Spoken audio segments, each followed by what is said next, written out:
This is the quaint suburban home where police say 13 siblings were held captive by their parents, some shackled to furniture with chains and padlocks. Even before the horrific crimes of the Turpin family were made clear, there was a creepy air about them. It seemed like they treated the children as objects, parading them around in matching clothing for social media posts. There was something cult-like about the control of the parents, the matching clothing and the plastic smiles of the 13 children. But at that time it was unclear just how cult-like the family really was. According to ABC News, the horrific story of the Turpins began in Princeton, West Virginia. This is where the mother and father, Louise and David, grew up. As claimed by Louise's sister Elizabeth, Louise and her siblings were abused from a young age by a family member. This was confirmed by her sister Teresa on 60 Minutes Australia, who claims it was their grandfather. Perhaps the most horrific thing about this is that her mother allowed it and even encouraged it. Teresa even claimed that her mother was paid by the grandfather for bringing her children to him. This must have shattered her perception of the mother-daughter bond. Her own mother, the greatest symbol of protection and love, stood by and did nothing while she was abused. Louise seemingly could never form this mother-daughter bond with her own children. She grew up in a house of horrors that Louise would recreate years later. David, who lived close by, began dating Louise when she was only 15. He was 7 years older than her, so the relationship itself was abusive from the start. When she was 16 and he was 23, they even ran away together to Texas and married shortly after in 1985. In 1986, they began living in Fort Worth, Texas. Elizabeth claimed that her sister was the more dominant of the two parents. She began implementing her rules and regulations to live by, like it was a religion. David, on the other hand, was timid, geeky and submissive. In the year 2000, their house was foreclosed and they were forced to move. The house was left in appalling and frightening conditions. There was filth and marks all over and scratch marks on the doors and walls. The Turpins then moved to a more secluded home in Rio Vista, which sat on a 36-acre plot of land. Many of the local children would make fun of the Turpin kids because they dressed weird, acted strange and smelled awful. Sadly, a chance for the children to be free was missed during this time when the oldest child ran away. Instead of helping the girl, a neighbour took her home to her parents when she passed her on the road. As it turns out, she believed the child was mentally challenged.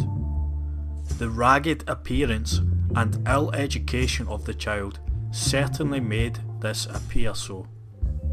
In 2010, they again foreclosed and the house was left in a terrible condition yet again. Signs of neglect were left also. All access to food was cut off as the fridge and cupboards were padlocked shut. The house stank and the children's beds had ropes attached to them. Some didn't even have mattresses on them. One of the neighbours also claimed on 60 Minutes that there were even dead cats in the house, and that it had become infested with rats. The family then moved to Perris, California. The house was registered as the Sandcastle Day School by David, which allowed the Turpins to homeschool their children. They seemingly lived in the perfect suburban town straight off a movie. However, this movie, as it turned out, was a horror film. Meanwhile, they outwardly projected an image of a loving, wealthy family. Weird and bizarre videos would emerge of them and their family in uniformed clothing on strange outings to Las Vegas. The misery came to an end when two of the children escaped out of a window. The older child phoned the police and explained that her siblings were being imprisoned by her parents. What's your name? Golden Turpin. Okay, I live in a family of 15 people, and my parents are abusing, and my two little sisters right now are chained up. And how many of your siblings are tied up? Two of my sisters, one of my brothers. How are they tied up, with rope or with what? With chains. They're chained up to their beds. We live in stilts, and sometimes I wake up and I can't breathe because how dirty the house is. When was the last time you had a bath? I don't know, almost a year ago. I've never been out. I don't go out much, so I don't know anything about the streets or anything. You But homeschooled? no, we don't do school. Our mother tells people we're private schools, and she has a fake private school set up. But we don't really do school. I haven't finished first grade, and I'm 17. I don't know much about my mother. She doesn't like us. She doesn't spend time with us ever. Such was her isolation, the child had never even seen a police officer before. Okay. I just ran away from home. Okay. And I live in a family of 15. Okay. My two little sisters right now are chained up. They're chained up? Yes, Where are they chained up at? on their bed. Now, mother didn't chain them up just to be mean. Okay. They're chained up because they stole mother's food. Uh-huh. But I'm sorry if I talk too much. Okay. I've never talked to anybody out there, so I've never been alone with a person, so this is very hard for me to talk. Okay. How did do your parents know you left your house? No, they're home. Do you take any medication? What's medication? Medication? Yeah, what's medication? Do you take pills? Do you take pills? Oh, I For- don't think I've ever taken a pill before. Okay. Right, I haven't. The reason I called and the reason I managed to get out here, this is one of the most scariest things I've ever done. Uh-huh. I'm terrified. But I called because my two little sisters, they're chained up right now. Do you have pictures of that? Yes, I can show you. I actually didn't have it, and then one of my sisters told me I need to get pictures. You have pictures of your sisters chained up? Yes, but they're in here. Okay. I don't have proof of everything, but I have proof that my sisters are chained up. So see, those are the places that make it known then.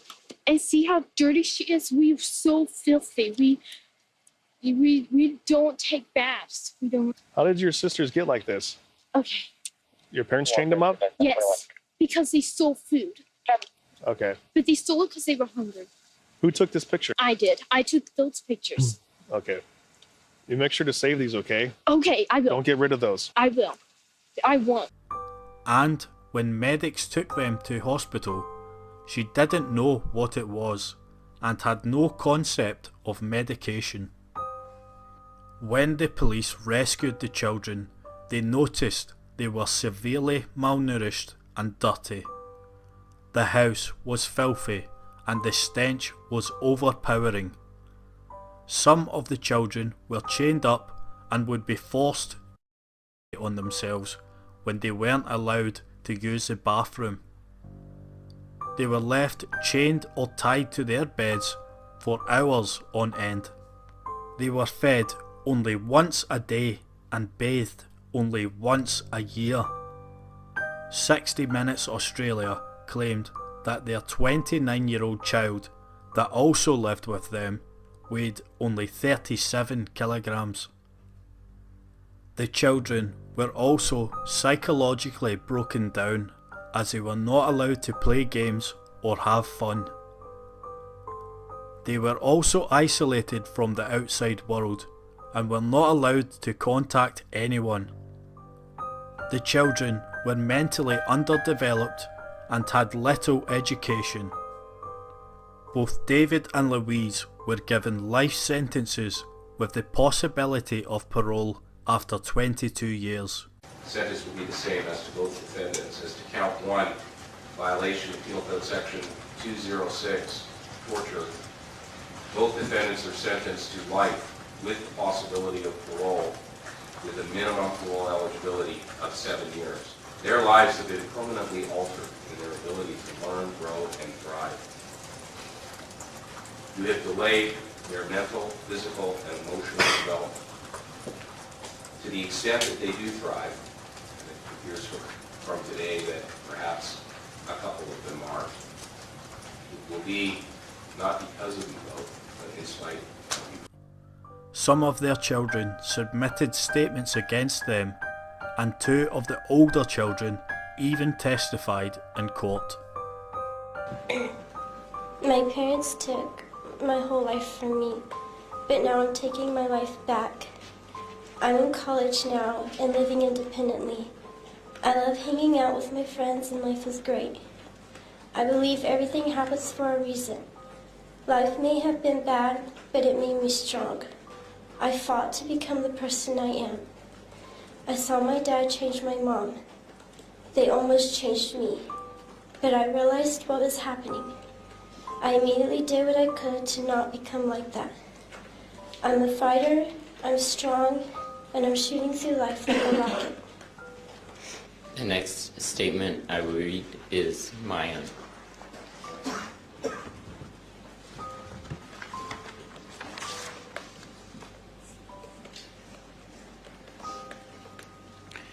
I cannot describe in words what we went through growing up.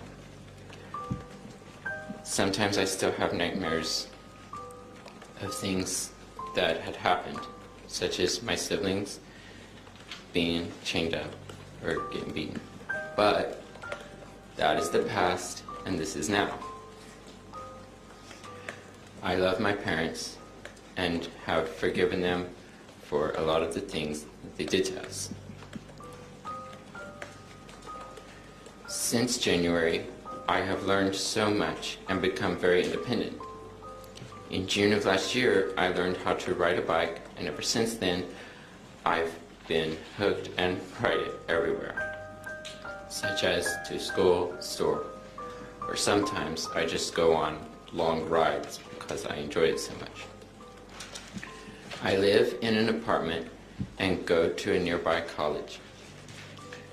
I'm getting a bachelor's degree in software engineering, and after I get my bachelor's degree, I'm going to get a job as a software engineer and go to school part-time to get my master's degree.